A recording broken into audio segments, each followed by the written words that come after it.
Hello, what's up mga idol? Dito tayo sa loob sa bahay ni Manoy.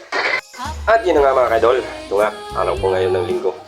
November 24 mga idol.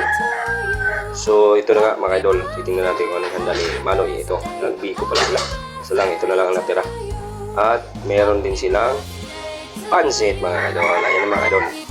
At yun na nga mga idol. Yan lang po ang handa talaga ng ating. So yan na nga mga idol.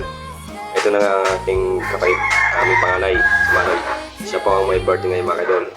So yan nga mga idol, nagkatay siya ng dalawang inahin. Dalawang lalaki mga idol. Piece medyo langalan pero okay na mga idol. Kanya lang bilugin mga idol ang manok. So yan na mga idol.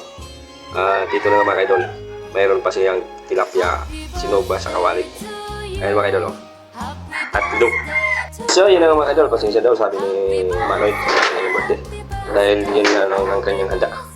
Ang magpansitan. Biko lang mga idol. Yun na nga, may tatlong tilapia. So pasensya na daw sa mga hindi ma-imbitihan. Yun lang po na mga idol. Salamat.